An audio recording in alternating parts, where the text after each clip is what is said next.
Oke. biarkan orang-orang yang lama dulu yang ngerasain susahnya. Kalau teman-teman sekarang kan tinggal tanya Pak Budi, tanya Pak Baskoro, tanya saya, Pak ini gimana ya? Oh jawabnya kayak gini. Tapi Ya. untuk kita ngejawab, oh ininya kayak gini. Itu kita dulu kan nangis-nangis darah dulu. Iya, butuh 30 Gitu tahun kan. gitu. Bisa udah Udah 30 30 tahun. Ya itu kan bener kan? Mas, Pak.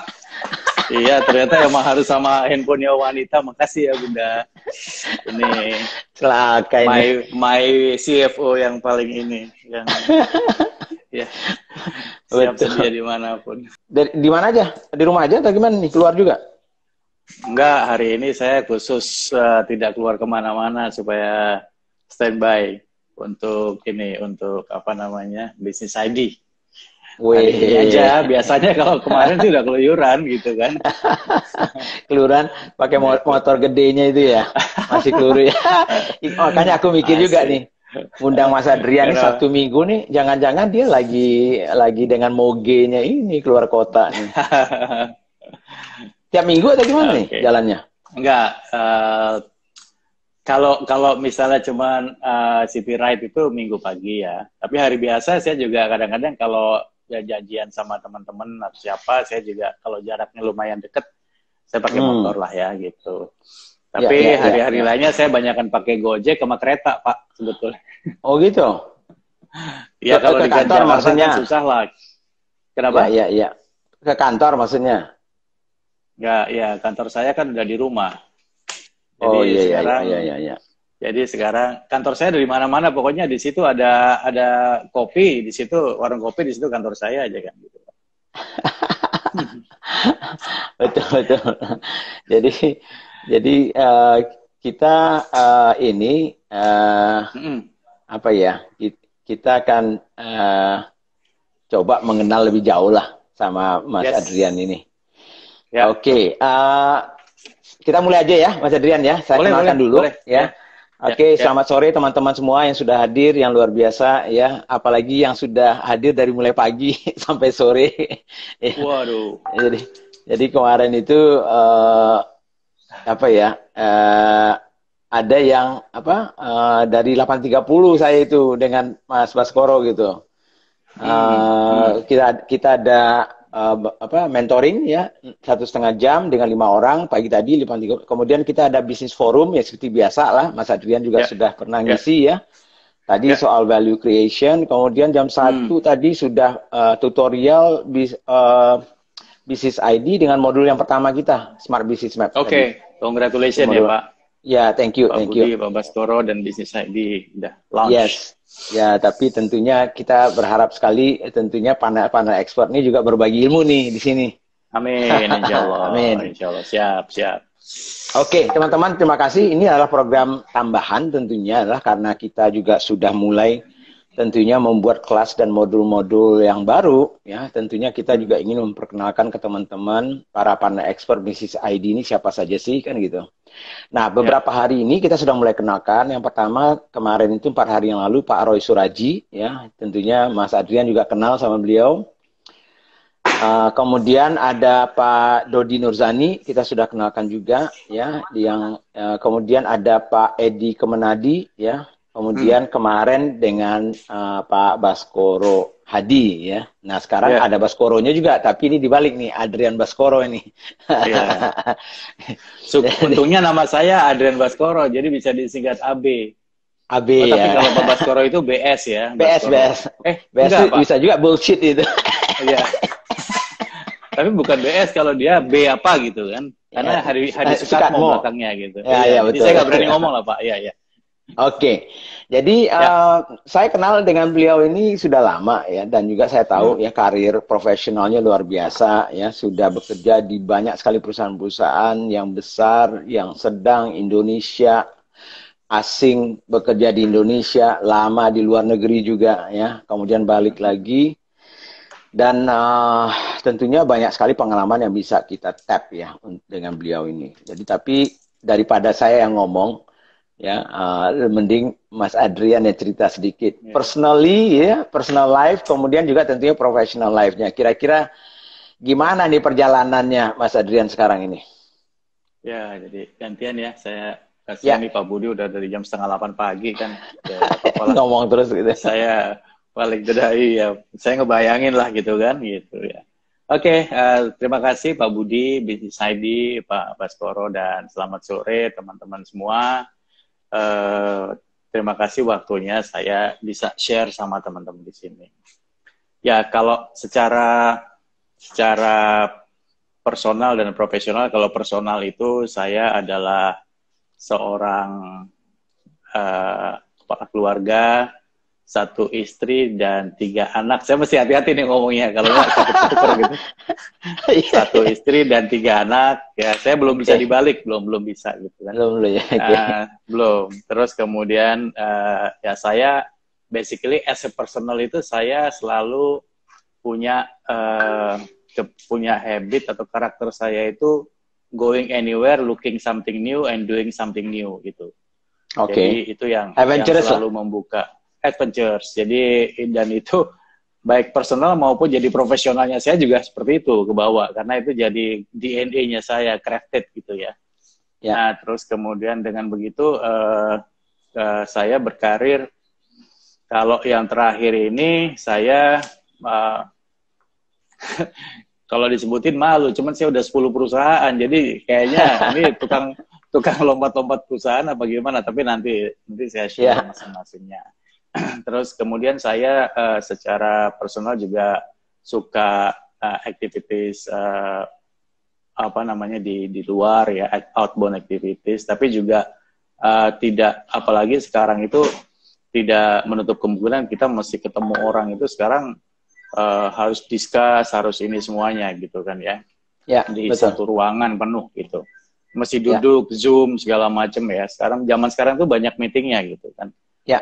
Nah, terus kemudian yang lainnya itu adalah saya juga selain saya profesional, saya juga pertama saya sebetulnya dari dulu saya udah sering ngebantu, tapi sama-sama untuk membantu organisasi.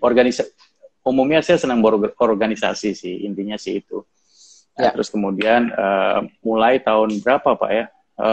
5 atau 6 tahun yang lalu yang sama-sama Smart Plus ya. Ya, betul. Kayaknya 5 tahun yang lalu itu. Nah, itu mulai apa namanya? Intens dengan Smart Plus-nya waktu itu. SBM membantu ada Mas teman-teman Taufan, ya betul. ada Mas Ferdi ya di situ. Terus dan saya juga punya certified untuk International Coach Federation, sama-sama itu Pak Budi juga tuh yang ngediriin di Indonesia tuh, Coach Indonesia, ICF-nya ya. Ya itulah, itu personal saya. Nah, terus kemudian untuk anak saya, ya istri saya selain kenal juga sama Pak Budi ya, kita sama-sama juniornya Pak Budi, cuman sama-sama di Danone. Kalau saya Pak Budi itu di Coca-Cola ya dulu ya. Gitu. Betul. Terus istri saya Dia Paramita, beliau juga profesional di apa namanya di salah satu conglomeration di Indonesia untuk energy company. Nah, terus kemudian tapi dia juga punya hobi lain di luar pekerjaan. Jadi sebetulnya kita di dalam rumah itu punya aktivitas masing-masing yang kebetulan saling koneksi. Jadi kita bisa ngebantuin, saya bisa ngebantuin usahanya istri saya bisa ngebantuin anak saya bisa ngebantuin saya. Jadi itu apa atmosfer yang ada di rumah kita gitu. Oke. Gitu.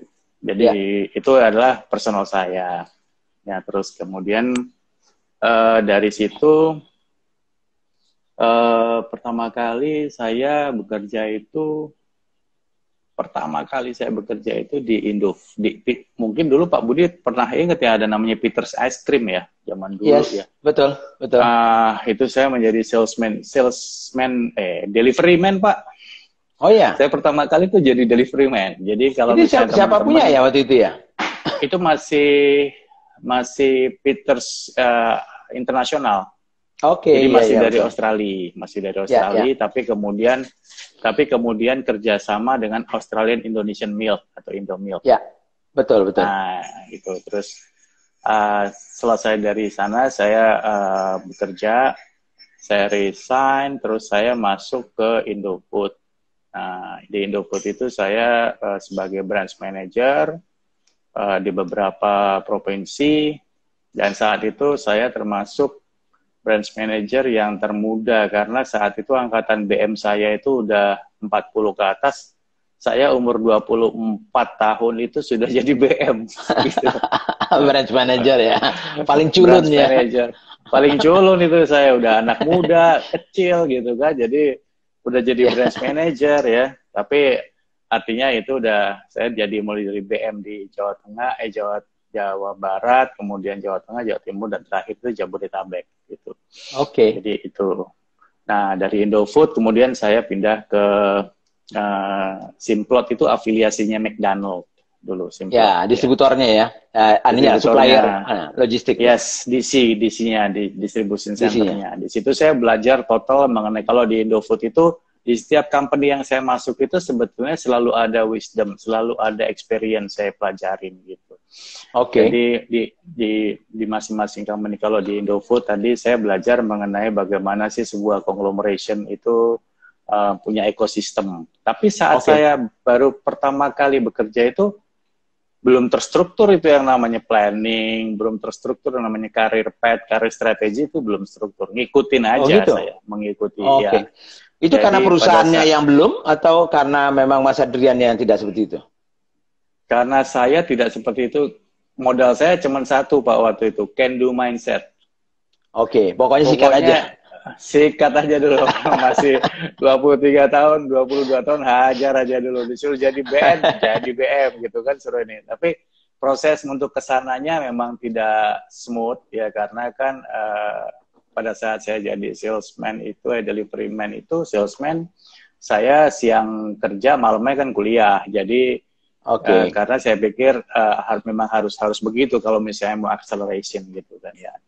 Nah, terus kebetulan juga saya terlahir dari keluarga entrepreneur, jadi crafting atau DNA entrepreneur itu sebetulnya udah tercraft dari keluarga berarti SD ya? Kali ya, dari keluarga Pak, dari keluarga. Jadi mbak ibu saya dulu, almarhumah ibu itu, mama saya itu pengusaha tanaman hias, jadi dia punya kebun luas lah ya.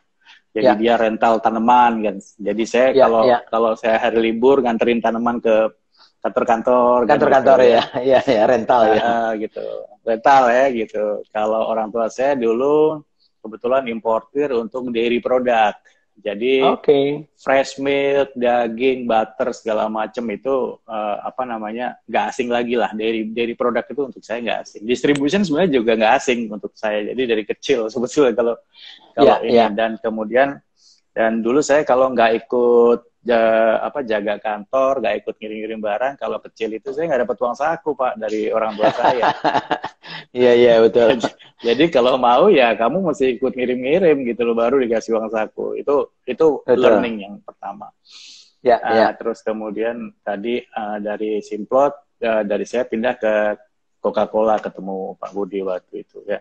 Betul. Jadi 2099 sampai 2003 sampai 2004 itu saya di Coca-Cola itu. Betul. Terakhir kita masih punya kantor di Aminta, Pak. Betul. Kalau ngerokok berdua bareng di dapur itu, Pak, kan gitu kan. Adrian ke dapur, oke, ngasep nih kayaknya nih kan gitu kan. Iya. Di kitchen, di pantry waktu itu. Di Aminta di pantry itu kalau kita mau itu kan. Betul. Nah, terus dari situ saya pindah dari Coca-Cola itu saya pindah ke BP Castrol. Kebalikan saya ya. Kalau saya dari minyak ke Coca-Cola, ini dari Coca-Cola ke minyak. Coca-Cola ke minyak gitu, betul. Kalau Pak Budi itu, tapi kita nggak jauh jalan, Bapak Exxon duluan, saya Exxon belakangan gitu kan? Iya betul, di ujungnya kan, ya. Gitu, ujungnya. Nah, terus dari situ saya Coca-Cola. Nah, di Coca-Cola itu kalau tadi di Simplot itu saya belajar mengenai bagaimana mendistribusikan untuk managing restoran. Horeca atau restoran? Restorannya McD, Pak, McD-nya. Restoran McD-nya aja ya. Jadi bagaimana kita memanage distribution logistiknya McD, ngirim sayurnya, ngirim lettuce-nya, ngirim saus, ngirim minuman segala macam itu, bagaimana mengatur distributionnya, route-nya, logistik modelnya itu sampai sekarang saya masih masih apal banget ininya. Karena zaman dulu itu belum ada GPS, itu kita di McD di Simplot itu tahun 96 itu kita udah bisa ngelihat seperti screen besar. Kita bisa lihat truk kita itu kemana aja, datangnya jam berapa, segala macam. Itu udah ada dulu. Oke.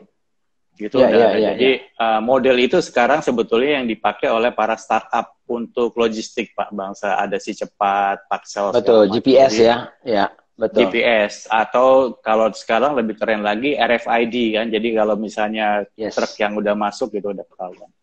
Terus kemudian di BP Castrol itu saya belajar, saya mulai mostly memang saya di sales, dan saya belajar mengenai revamping, bagaimana menjadikan turnaround sebuah perusahaan multinasional yang sifatnya hanya trading jualan oli, itu menjadi consumer oriented. Nah, di situ. Jadi bagaimana saya dan saya adalah orang kedua karena dulunya itu dia hanya B2B saja, dari bisnis ke bisnis saja, atau memang dari dulu sudah ada tapi belum begitu berkembang yang B2C. Jadi kalau dulu itu dia mainnya cuman kayak importir, distributornya kayak importin umum, Pak, beli barang dalam ukuran besar, the whole, terus kemudian dia hanya supply ke grosir oli atau wholesaler oli, udah selesai. The rest dia ini ke mekanisme pasar gitu loh. Saat itu BP baru mengambil alih Castrol, Pak, baru akuisisi. Jadi sementara ini dua company yang berbeda. Yang satu BP itu sangat sophisticated, kalau kita bilang itu ningratnya lubricants lah gitu ya. Ningrat Inggrisnya keluar ya. Ningratnya Inggris itu wah ini banget. Nah, itu sementara di di Castrol itu orangnya ya Coca-Cola banget gitu kan. Gaya Itali ya kan. Jadi Italiannya dapat banget di situ ya. Jadi tapi ternyata di Indonesia not so strong. Nah, pada saat itu kita memulai organisasinya udah ada, tapi kita memulai untuk bagaimana sih sebetulnya membuat channel management, bagaimana membuat availability ya. Terus bagaimana brand appearance, bagaimana connecting with the consumer, itu kita mulai lakukan di situ. Saya adalah orang list FMCG yang kedua yang ada waktu itu di Castrol Indonesia.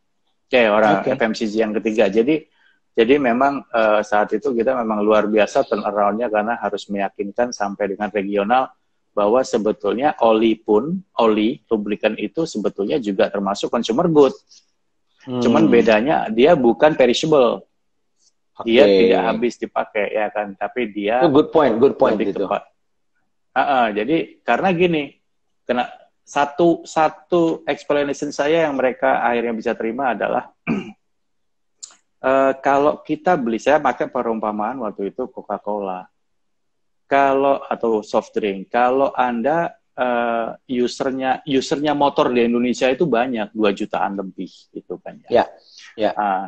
Itu merupakan market potensial. Tapi masalahnya di Indonesia karakter. Nah, kita mesti tahu, ini masuk ke pelajarannya si SBM sebetulnya. Who is our consumer? What is our habit? What is their character profiling kan gitu. Betul. Jadi kita bilang, waktu itu saya bilang, bedanya ini tuh sebetulnya produk yang dikonsumsi oleh konsumen langsung. Bedanya kalau misalnya minuman atau perishable itu adalah bisa dimultiply secara vertikal ke atas. Contoh, saya beli let's say saya beli soft drink. Saya bisa beli 1 untuk saya minum. Tapi saya bisa beli 5, tapi saya bagi ke keluarga. Kan seperti itu. Jadi vertical consumption-nya itu kita bisa drive. Berdasarkan occasion kan, Pak. Kalau kita di Coca-Cola bahasanya kan occasion-nya apa kan gitu ya. Jadi mau ketemu teman, mau menjamu tamu segala macam. Nah, itu kita mencoba untuk ekosistem activities-nya kita itu apa sih? Nah, ini penting juga untuk teman-teman di UKM. Jadi kalau misalnya mau ngelihat tuh sebetulnya barang saya itu bisa masuk ke semua ekosistem, cuman kita mesti belajar untuk melihat mana yang bisa di-connecting kan seperti itu. Betul, betul. Nah, bedanya apa sama lubricants? Sama, bedanya adalah kalau kita itu tidak terbatas untuk bisa mengkonsumsi consumer goods atau food and beverage. Tapi kalau misalnya motor itu tempat olinya cuma sedikit, cuma 1 liter itu aja. Kan gitu. Takarannya sudah ada ya? Takarannya udah ada. Kalau kita kan habis kita minum, kita bisa ke belakang, kita bisa urin, kita bisa ke ini, segala macam. Itu cepat kan perputaran. Nah, akhirnya kalau di lubricants yang kita lihat bisa, tapi bukan vertikal, tapi organik. Jadi horizontalnya? Jadi kuncinya horizontalnya itu. Dulu kan vertikal sama horizontal. Kalau sekarang orang-orang akrabnya vertikal sama organik lah kan gitu. Organik ya, betul. Organik. Nah, jadi artinya barang kita mesti ada di mana-mana untuk menjangkau orang. Gitu. Ya. Nah, setelah barang kita ada, nah itu mulai berproses. Barangnya ada di mana-mana, distributornya masih distributor yang bisa mendistribusikan barang kemana-mana. Ya, sales sistemnya juga masih sales system yang bisa memonitor turnover lebih update semuanya. Itu adalah proses menjadikan dari yang trading ke consumer. Mulailah kalau misalnya dulu itu sampai ada kebetulan Castrol itu kerjasama salah satu bintang sepak bola si David Beckham gitu. Ya, waktu itu ya. Nah itu kita buat activation, kita buat trade promotion, kita bisa consumer activation, consumer promotion semuanya sehingga brandnya itu lebih hype lagi gitu. Betul. Nah kalau di di Castrol itu yang saya pelajarin adalah merubah turnaround dari non consumer menjadi consumer oriented. Saya juga mulai belajar mengenai bagaimana sih sebuah oil and gas company itu menilai sebuah performance company. Betul. Jadi Bapak kan juga di sana, kita udah ketahuan Pak, kalau misalnya Bapak dulu di Exxon ada sumur, ada berapa tahun, berapa keluarnya, hasilnya berapa, costnya berapa, ya itulah game gitu. Nah, oil and gas itu very sangat sangat ngelihat performance itu nomor 1. Betul. Ibaratnya sebetulnya kita kalau misalnya kita businessman, kita UKM, ukurannya sebetulnya juga bukan brand. As a businessman-nya ya. Ukurannya adalah saat ini kita mesti lihat kita itu punya performance bagus. Performance itu kan ukurannya ada profitability, ada market share, ada potential market. Bagus apa enggak dari situ. Bukan punya brand bagus tapi barangnya enggak jalan kan gitu. Gitu. Nah, terus dari situ saya ke Danone. Nah, di Danone itu cukup lama saya. Di Danone itu sekitar 7 tahun. Ketemu lagi ya. Dan ketemu lagi di situ. Mutar-mutar di situ-situ aja. Mutar-mutar ketemu lagi. Saya ingat tuh ketemunya pas kita di cyber ya, Pak ya. Kantornya jadi satu kan di situ. Betul. Gitu. Terus dari situ di Danone itu saya juga belajar banyak mengenai bagaimana global corporation, food and beverage business yang dikerjakan dengan konsep sustainable, kan gitu ya Pak ya. Betul. Jadi dan kebetulan saya juga waktu itu saya juga join di salah satu proyeknya di Sri Kandi ya Pak ya. Ya, siap.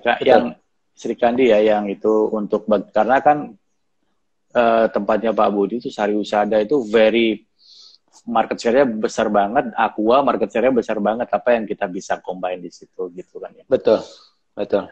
Nah, di Danone itu saya juga belajar lebih dalam lagi mengenai masalah bagaimana jualan air kan gitu kan. Air ya air kan. Apa bedanya sih? Apa bedanya gitu air. Jadi, nah, bedanya kalau misalnya udah levelnya ternyata kalau waktu itu kalau sudah levelnya di market share-nya udah saturated, udah besar banget gitu. Yang kita jual itu bukan produk. Yang kita jual adalah value, features, advantage, sama benefit. Nah, value-nya lah intinya ya. value-nya gitu. Jadi mulailah Aqua di situ bermain dengan packaging-nya, ya. Mulailah bermain dengan icon-icon kalau orang nggak fokus minum ada Aqua nggak kan gitu. Gimik-gimik seperti itu.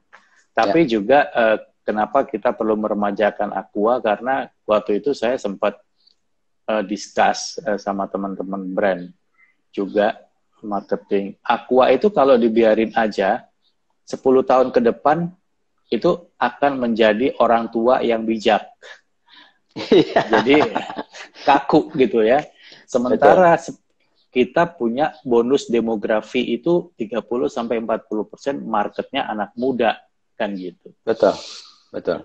Apa yang akan kita lakukan? Kalau enggak, ya udah Aqua akan menjadi sosok orang tua yang bijak, nggak banyak bergerak, nggak fun lah gitu.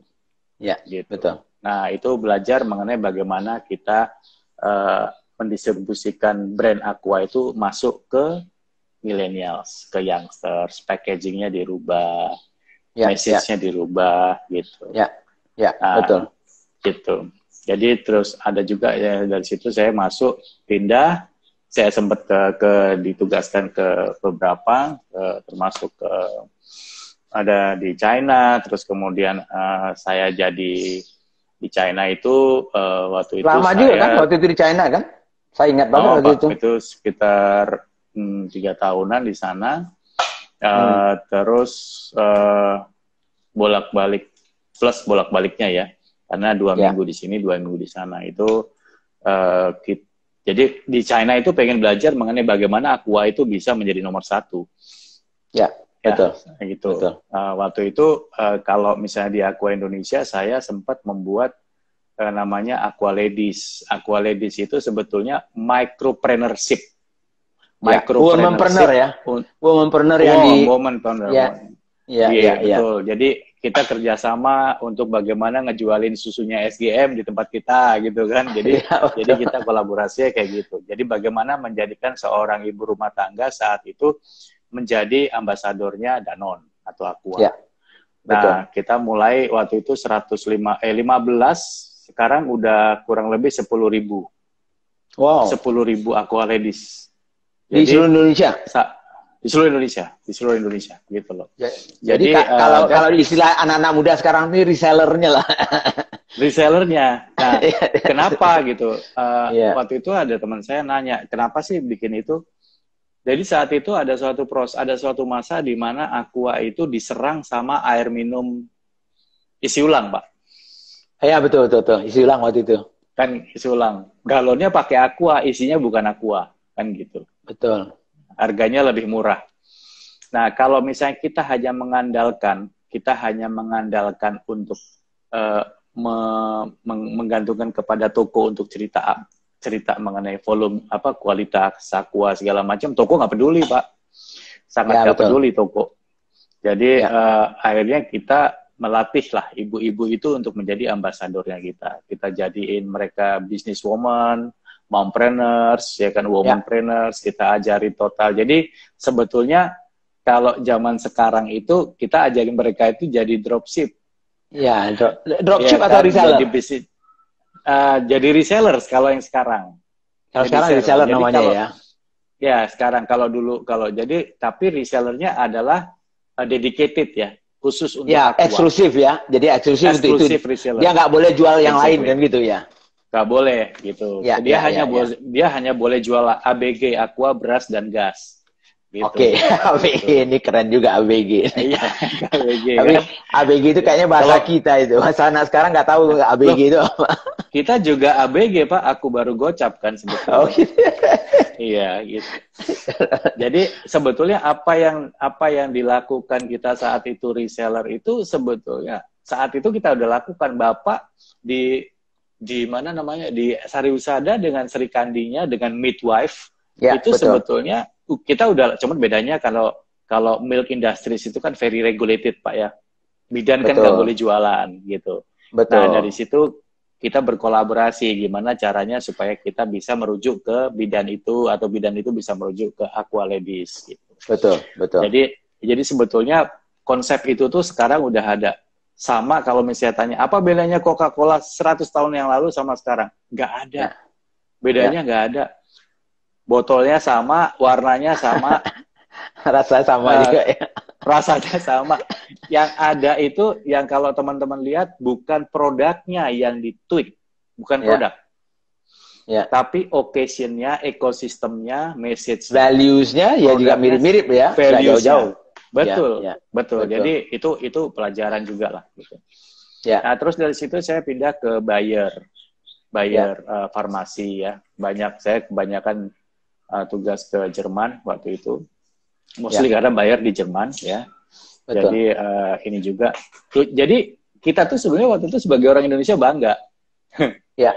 Betul. Kayak Royal Numiko kan belajar sama Sari Husada tempatnya Bapak betul. Kan? Iya. Dan Sari Husada itu adalah brand Sari Husada ikonnya terbesarnya ikonnya Royal Numiko di Belanda gitu kan. Iya. Jadi waktu Danone mengakuisisi Royal Numiko, wah ada gajah di belakang katanya kan gitu.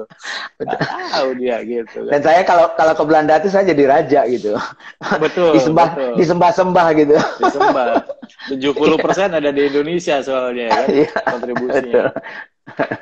Nah, sebetulnya pada saat sekarang ini masih saya lihat Indonesia itu masih menjadi barometer untuk produk-produk di luar negeri. Dan karena apa? Orang Indonesia itu punya waktu saya di China, saya pelajarin Pak di China. Di China itu adalah sebetulnya memang DNA-nya mereka itu adalah genetiknya mereka itu memang oportunis.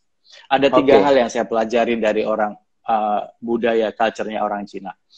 1 di China, itu orangnya adalah rajin. Pinter sih enggak, Pak. Sama kayak kita kok pinternya gitu kan. Gitu. Sama di kita juga yang dablek juga banyak, yang pinter juga nggak sedikit gitu kan. Betul. Yang nomor 2 itu adalah dia detail, Pak. Oh gitu. Detail. Wah, detail. Dia kalau ngerjain apa-apa tuh detail. Sebetulnya. Itu secara umum atau hanya orang tertentu aja? Secara umum, Pak. Jadi kalau misalnya dia bikin produk yang second product, bener kalau detail, Pak. Gitu ya? Sama. Iya. Terus nomor 3 itu adalah oportunis, Pak. Karakter ya. Oportunis. Mereka kenapa? Tapi itu ada ceritanya. Kenapa mereka oportunis? 1, mereka cuman one kids policy, Pak. Di China kan cuman boleh 1 anak. Dulu. Sekarang jadi kayaknya udah longgar. Sekarang kayaknya udah. Tapi mereka kehilangan 1 generasi, Pak. Betul. Kehilangan 1 generasi. Sehingga kalau bukan saya yang bekerja dan mempunyai penghasilan bagus, siapa yang akan ngurus orang tua saya? Itu.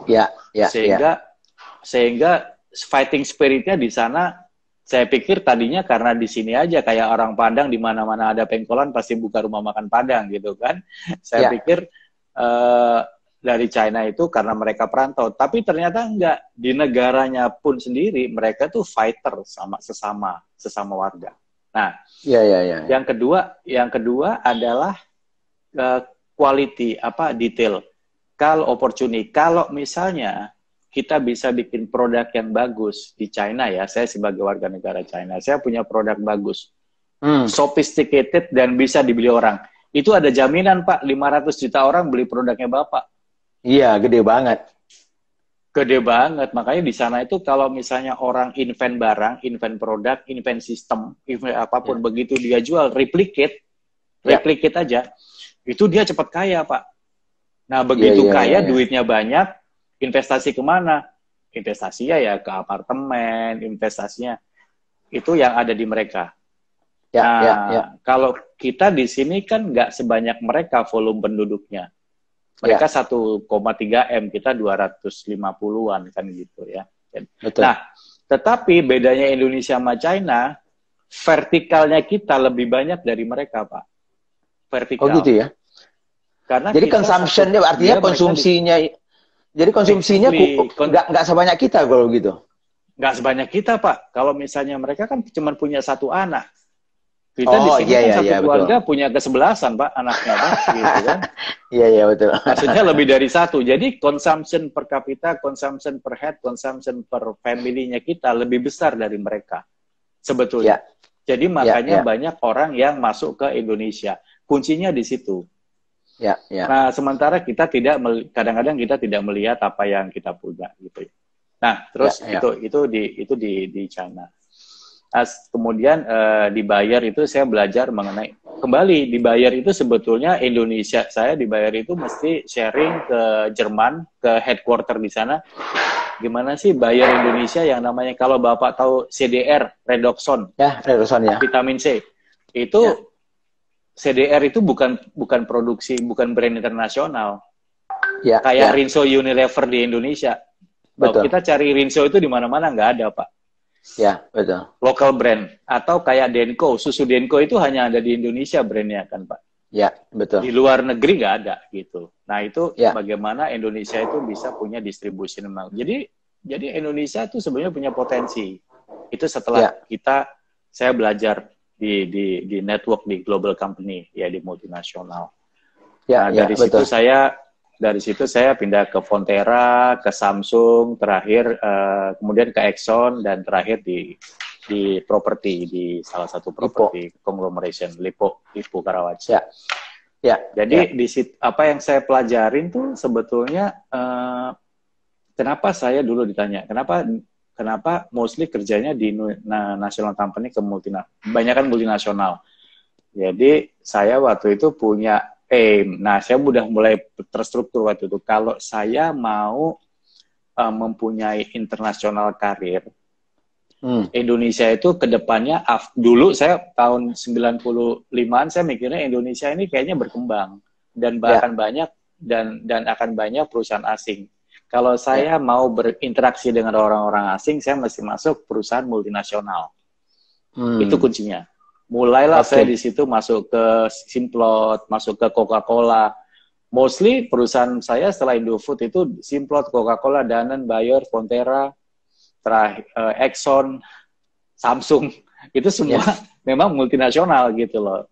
Jadi, betul. Nah kemudian setelah proses itu, jadi kita mencari pengalaman. Nah, kalau teman-teman UKM sekarang, multinasional network-nya adalah either dari kita yang bisa share, kayak Pak Budi, saya, Roy kemarin, ya Pak Edi Kemenadi, Pak Baskoro juga. Atau kita juga punya, mungkin nanti one day yang namanya Business ID punya kolaborasi dengan Business ID yang ada di regional gitu. Jadi di luar, kita bisa exchange betul. seperti itu. Di luar gitu. Atau Business ID buka di sana kali Pak ya, gitu ya. Ya, amin. Insya Allah. Gitu, ya. Amin. Terus kemudian cross function saya, karir saya kebetulan alhamdulillah dikasih rezeki sama Allah. Saya mempelajari semuanya mulai dari sales, marketing, brand, MNC, M&A, supply chain, production, HR, semuanya saya pelajari. Karena pada saat itu yang seperti Pak Budi tadi bilang, basicnya saya itu adventure. Jadi saya pengen tahu semuanya gitu loh. Saya pengen tahu semua proses gitu. Nah, terus dari situ saya punya satu wisdom ternyata berkembang. Jadi kalau misalnya saya sebagai profesional, saya itu harus punya pemikiran sebagai entrepreneur, Pak. Kenapa itu filosofi yang dipakai? Karena kalau saya sebagai profesional saya nggak punya pemikiran as entrepreneur, itu ya udah saya bekerja kayak robot, Pak. Jam 8 saya masuk, jam 12 siang saya makan, dipanggil bos saya datang, dikasih kerjaan saya selesaiin, jam 5 saya pulang, udah selesai. Dan kalau misalnya ada opportunity, ada kesempatan segala macam, kalau saya nggak punya mindset entrepreneur pada saat saya jadi profesional, itu ya udah saya nggak akan ambil kesempatan itu untuk mengasah kemampuan saya, gitu. Betul. Nah, yang saya temuin setelah saya berkarir tidak banyak orang-orang yang punya dual seperti itu. Pada saat saya belajar mengenai entrepreneurship dari keluarga, keluarga bapak saya dan keluarga saya juga berkaca, tapi kepikirnya baru setelah saya jadi profesional. Jadi entrepreneur kalau nggak punya profesional mindset, sama aja bohong gitu, Pak. betul, betul, Betul kan Pak ya? betul. Jadi misalnya contoh kecilnya gini, eh saya jualan barang, terus Ya, kemudian kalau misalnya profesional itu gini, kalau entrepreneur itu saya beli barang, saya jual, saya dapat untung, untungnya saya ambil, terus ya, kemudian saya pakai yang lainnya. Nah, kalau profesional itu adalah apapun uang yang kita dapat masuk dulu ke bank, ya, nggak boleh ya, dipotong di tengah jalan, ya, karena itu nanti record kita di bank itu, rekening koran itu bisa dijadiin performance-nya kita ke bank. Gua ya, bisnisnya bagus loh, seperti itu. ya, Nah, betul. contoh penggunaan uang. Contoh juga adalah time management. Hmm. Saya sama Pak Budi itu sering ngobrol kan. Ini Ya, teman-teman tuh banyak yang belajar SBM, ya, belajarnya mabok, ya, pelajaran 6 bulan dipres jadi 2 minggu, 2 minggu 2 hari. dipres jadi 3 hari gitu kan. Ya, Udah gitu mereka udah berikut jet lag, terus ditanyain lagi bulan depan, itu yang mana ya? Mati lu kan gitu kan. Jadi konsistensi as entrepreneur, konsistensi itu ya, sangat penting juga. Jangan ya, jadi sangat penting. Jadi profesional juga kayak misalnya, saya businessman, saya punya usaha sendiri, saya punya jam yang very flexible. Nggak bisa, Mas. ya, Saya ya, bilang, begitu Anda appointment sama orang, Anda merasa, gue punya waktu fleksibel kok, waktu saya bisa atur. Ya begitu Anda mau ketemu sama kliennya nungguin telat 10 menit setengah jam, ditinggal, gagal habis orderannya sudah. kan gitu. Betul. Habis gitu. Jadi ada Jadi, yang saya jadi pelajarin, kombinasi itu penting ya. sangat Pak, sangat penting. Oke, Makanya di SBM-nya kita itu, betul, jangan dilihat dari materi, betul. tapi dilihat dari out. Kalau dilihat materi SBM, mabok Pak, Ya, ya, ya kan? Kalau betul. orang nggak punya willingness belajar banget, itu mabok. Ya, Jadi jangan dilihat materinya, tapi dilihat hasilnya dari survei ini, hasilnya apa sih? Hasilnya aja, hasilnya diambil. betul, betul, Ada yang bisa dikerjakan secara digital, ada yang manual, betul, ya kan? betul, Contoh, betul. bayangin aja kalau Excel yang diajarin sama Mas Yusak. Yusak itu dikerjain manual gitu kan. Oh itu kalau itu juga udah ada yang ini ya, udah ada yang jet lag ya. Ada, Batu ada. Jawa ya, udah banyak tuh yang jet lag kalau zaman kita dulu. Jadi Ya, kalau perhitungan-perhitungan itu kalau misalnya dia bisa diotomatisasi, kenapa masih betul. dilakukan manual? Jadi kuncinya semakin ke sini nih UKM sama SMI Ya, itu harus lebih familiar, harus lebih banyak menggunakan automation atau digitalisasi. oke. Itu karena Ya, itu good point. akan membantu cost efisiensi lah gitu. Ya, ya, ya. Ya. Jadi, Terus jadi kalau kalau misalnya mau ya Pak ya, gimana Pak? jadi kan makanya ya alhamdulillah dan mudah-mudahan makanya di dalam bisnis ID waktu kita mencoba mengkurasi, memilih siapa-siapa Ya. sih panel expert yang ingin kita ajak berbagi dengan Hmm. teman-teman ini, sebetulnya ada dua kelompok kan. Satu Hmm. adalah kelompok-kelompok orang-orang yang sudah makan asam garam secara profesional, ya Ya. lintas negara, macam-macam perusahaan, besar Ya. kecil, ya Betul. seperti Mas Adrian, Pak Ya. Baskoro, ya Roy dan segala macam. Tapi kita juga ada kombinasikan dengan teman-teman yang awalnya dari entrepreneur, tapi bisa sukses dan Yes. segala macam. Makanya dua Betul. kelompok ini yang kita coba bagi ya dan Ya. sampaikan seperti Rex, misalnya abnormal misalnya Ya. ya. Kemudian Yuzak Betul. juga dari kecil misalnya bagaimana dia bisa membangun serasa food dan segala macamnya itu. Nah, cuman Hmm. mungkin pertanyaan saya ke Mas Adrian gitu ya. Kalau kan banyak sekali kadang-kadang teman-teman ini Hmm. selalu ada keraguan atau ketakutan bahwa bisa nggak diaplikasikan ini ilmu-ilmu yang didapatkan misalnya dari Mas Adrian gitu ya, Hmm. yang notabene ini perusahaan-perusahaan besar dan segala macam tuh untuk Ya. kita yang SMI ini segala macam alasannya nggak bisa kita lakukan. Nah ini gimana ini menurut Mas Adrian? Sebetulnya kalau kalimatnya itu saya selalu pakai tuh karakter atau saya yang saya dulu pertama kali saya berkarir. Saya taruh dulu tuh yang namanya can do mindset. Can do-nya ya. Bukan dunia excuse dulu. ya. Karena harus ada execute, bukan excuse kan gitu kan. Execute aja dulu, coba aja dulu gitu kan. Nah, terus kalau saya boleh bilang sama teman-teman di sini, itu perusahaan multinasional dan segala macam, belajarnya itu sama orang-orang Indonesia. Jadi kalau misalnya yang mereka berkembang, Unilever ada di sini, Nestle ada di sini, P&G ada di sini, semuanya belajarnya sama orang Indonesia. Tapi kan banyak orang bulenya, ya itu mereka jadi perantara aja supaya cepet nyampe beritanya ke sana gitu ya. Tapi nah kali ininya Pak Budi ini sama kayak tadi. Jangan dilihat SBM itu materinya saja, jangan. Betul. Jadi kayak harus dilihat outputnya apa sih yang gue bisa pakai.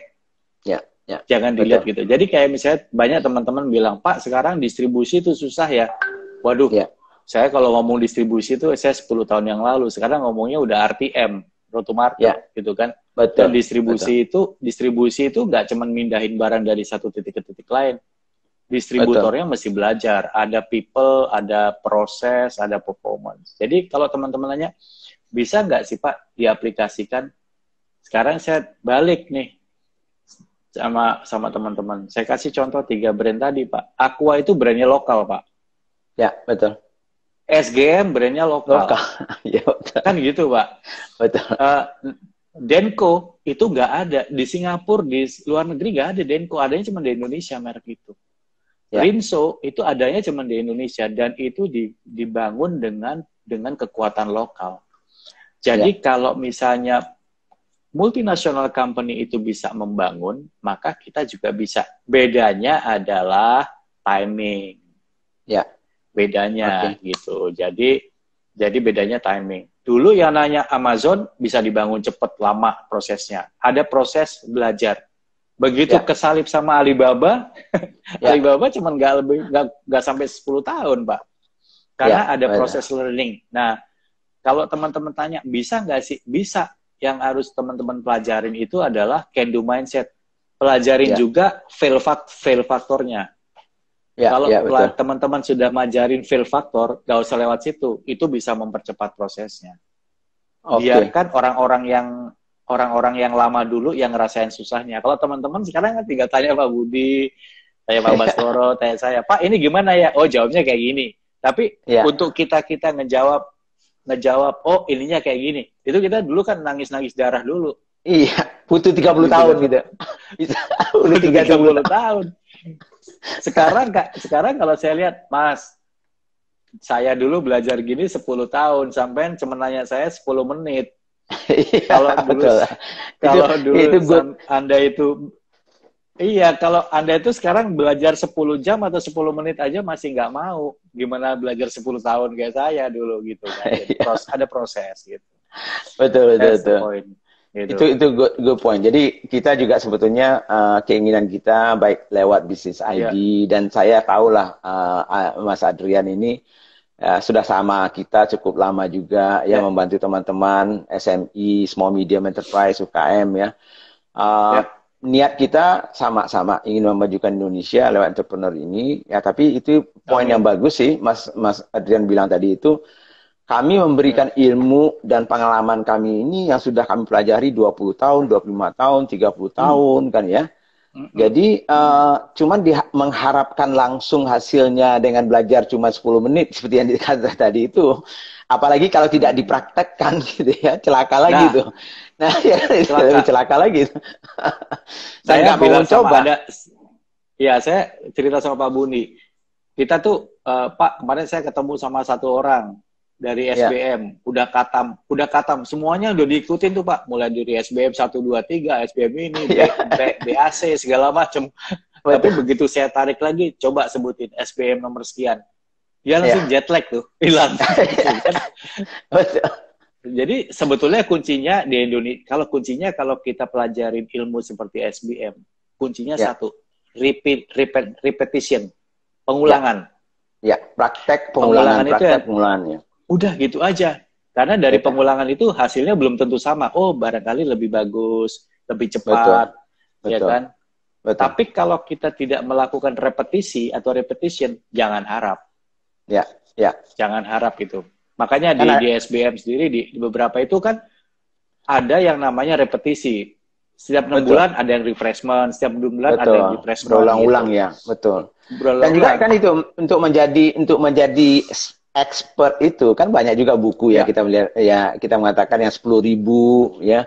Bagaimana Tiger Woods harus belajar 10.000 jam jadi seperti ini. Jadi menjadi the top of the top itu Anda harus punya 10.000 jam kira-kira ya terbangnya. Kalau di pilot itu Anda baru bisa membawa yang 380 itu atau 747 itu 10.000 jam. Ya, 10.000 benar. Betul itu kan itu ya. Jadi ya itulah. Jadi mudah-mudahan ini juga menjadi insight dari teman-teman karena waktu kita juga terbatas. Dan memang ini kan adalah perkenalan dulu dengan Mas Adrian. Ya, Pak. Tapi tunggu tanggal mainnya ya, kita lagi nyusun semuanya, banyak kelas-kelas dan juga pelajaran ya dari Mas Adrian yang bisa teman-teman dapatkan. Peras kami ini. Nah, jadi malah saya itu selalu mengatakan ya, kami ini sudah ada di sini, peras kami semuanya, Pak Adrian, Pak Baskoro, saya, Pak Roy semuanya, ambil ilmunya kita gitu ya. Praktekkan dan semuanya, mudah-mudahan tentunya ya, ada yang tentunya bisa maju cepat, ada yang lambat, ada juga yang nantinya gagal gitu. Jadi itu bagian dari kesuksesan itu sendiri adalah kegagalan itu sendiri juga gitu. Betul. Nah, jadi final benar kata Pak Budi, peras kami. Kalau saya bilang bully kami minta dibully kan sebetulnya kan gitu. Cuman udah siap belum dibales kalau membuli kita kan gitu ya.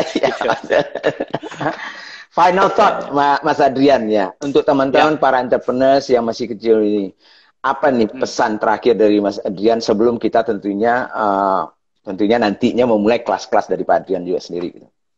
Oke. Ada 3 hal.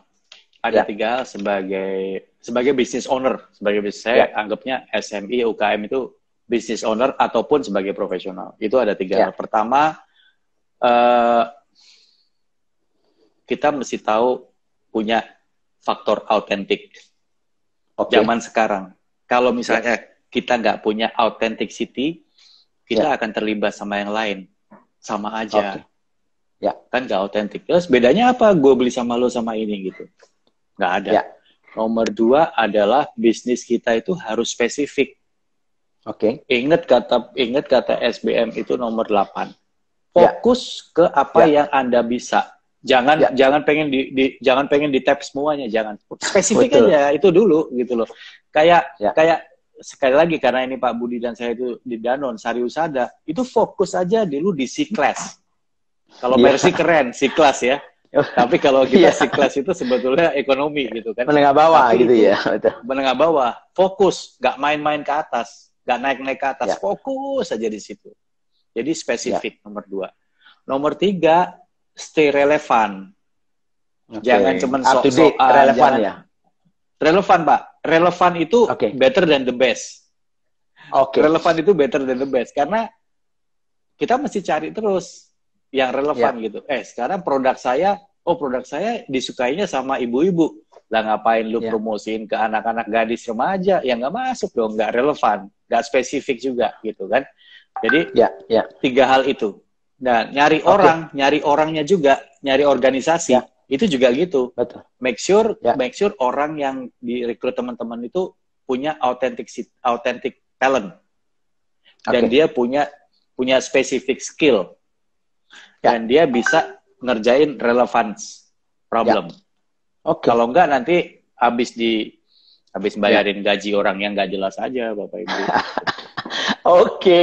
Wow, luar biasa. Ini saya banyak sekali juga mendapat pelajaran dari Mas Adrian. Terima kasih Mas Adrian sudah bisa hadir ya di kesempatan ini lewat Business ID ya. Mudah-mudahan kita bisa langsung segera juga nantinya membuatkan program ya apa yang bisa diisi oleh Mas Adrian. Teman-teman semuanya terima kasih juga sudah hadir ya, sampai jumpa minggu depan dengan para panel expert lainnya semuanya. Terima kasih. Assalamualaikum warahmatullahi wabarakatuh. Selamat sorenya. Salam tuh Ita ya. Siap. Terima kasih.